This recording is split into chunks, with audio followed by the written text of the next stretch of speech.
So here's a picture of the Empire State Building. There's a guy working on it, um, probably hundreds of feet above street level, no safety lines. Um, 67 elevators, 102 stories tall, the world's tallest building at that time, and it gave people hope that there was a way out of this terrible time. If we can build the Empire State Building in an era of such huge economic problems, then surely we can figure out a way out of the problems. Next slide. Hoover's reaction was this. First of all, he met with business leaders who told him that, yeah, we're going to help out, don't worry. They didn't. The problem became real big, real quick, and it was out of the scope of what business leaders could do. He began to create job programs to put people back to work on a small scale. He began to discount mortgage rates so that people didn't lose their homes. And the government began to loan money to banks so banks would not go bankrupt. Next slide. President Hoover really depended on private charities, a lot of times religious charities, and local governments to give aid and relief. But again, this problem became so big so quick, so many people living in poverty, that it real quickly got out of the hand for private charities, and soon local governments were running out of money to help and were asking the federal government for money to help. They could not meet the demand. Next slide again.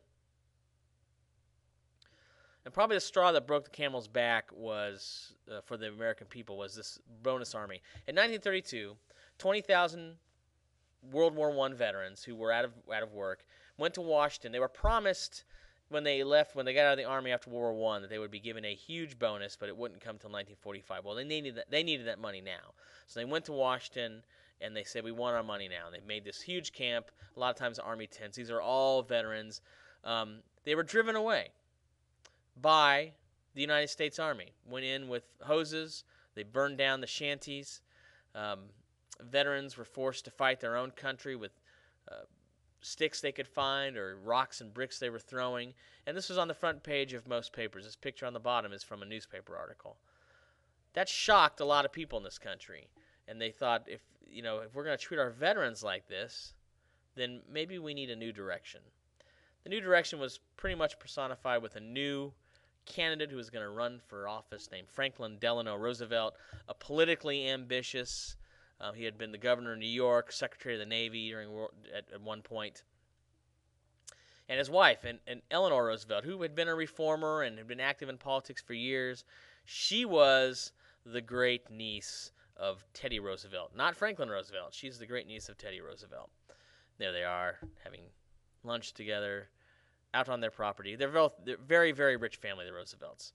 And FDR was willing to try something the government had never tried before. All right, next slide.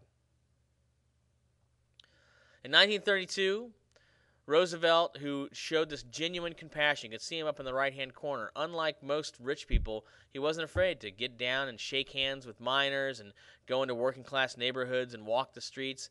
He had a genuine human touch, and people were attracted to him because of that. Partly he had this human touch with the people who were less fortunate because he was becoming more and more disabled. He had polio as a child, which affected his legs, and by the time he was halfway through his term as president, he couldn't walk. He could barely walk when he was running for office. But he beat Hoover handily, and here he is traveling with Hoover for the inauguration. Last slide is this.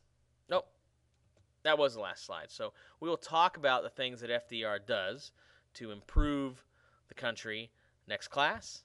So I'm sure you're looking forward to that.